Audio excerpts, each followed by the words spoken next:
Cabinet at home അതെന്താണെന്ന് പലർക്കും സംശയം തോന്നിയേക്കാം. എന്താണ് ഈ ക്യാബിനറ്റ് അറ്റ് ഹോം? ഇതെനിക്കും പുതിയ അറിവാണ്. പിണറായി സഖാവ് മുഖ്യമന്ത്രിയായി കഴിഞ്ഞ 10 വർഷം കൊണ്ട് തുടരുന്നതാണ് ഈ പരിപാടി. മാസത്തിൽ ഒരിക്കൽ ഒരു മന്ത്രിയുടെ വീട്ടിൽ വിഭവസമൃദ്ധമായ ഡിന്നർ ഒരുക്കുന്നു. പങ്കെടുക്കുന്നത് മന്ത്രിമാർ മാത്രമല്ല, അവരുടെ കുടുംബാംഗങ്ങളും പേഴ്സണൽ സ്റ്റാഫ് അംഗങ്ങളും. വിഭവസമൃദ്ധമായ ഈ അർമാദത്തിന് ചെലവാക്കുന്നത് ഖജനാവിലെ രൂപ തന്നെ. പഞ്ചനക്ഷത്ര ഹോട്ടലുകളിൽ തയ്യാറാക്കുന്ന മുന്തിയ വിഭവങ്ങളാണ് ഡിന്നറിൽ കഴിക്കാൻ ഓർഡർ ചെയ്യുന്നത്. അവിടുന്നാണ് അതൊക്കെ എത്തുന്നത്. അത് കഴിച്ച് ഏമ്പക്കവും ഇട്ട് പല്ലിൻ്റെ ഇടയിൽ കയറിയ ഇറച്ചി അത് കുത്തിക്കൊണ്ട് പറയും, ആ ഇറച്ചിക്ക് അല്പം ഉപ്പ് കൂടിപ്പോയി ഇല്ലേ എന്ന് ചോദിക്കുന്ന ഒരു ചോദ്യം ഉണ്ടല്ലോ.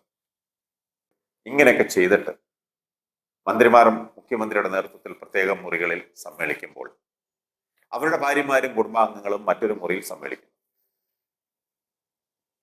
ലക്ഷങ്ങളാണ് ഈ മാമാങ്കത്തിന് പൊടി പിടിക്കുന്നത്.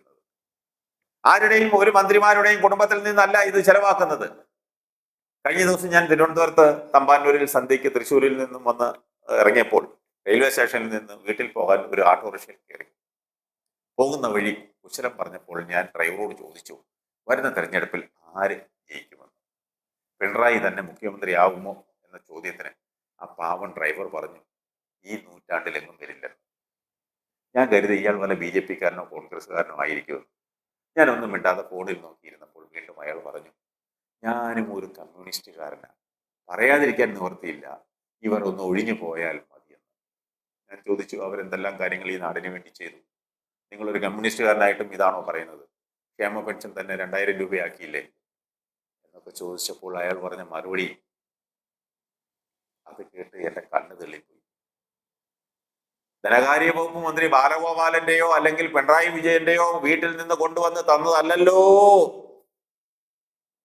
ക്ഷേമ പെൻഷൻ 2000 രൂപ. പാവപ്പെട്ടവന്റെ ഉൾപ്പെടെയുള്ള നികുതി പണത്തിൽ നിന്നല്ലേ തരുന്നതെന്നാണ് ആ പാവം ഡ്രൈവർ ചോദിച്ചത്.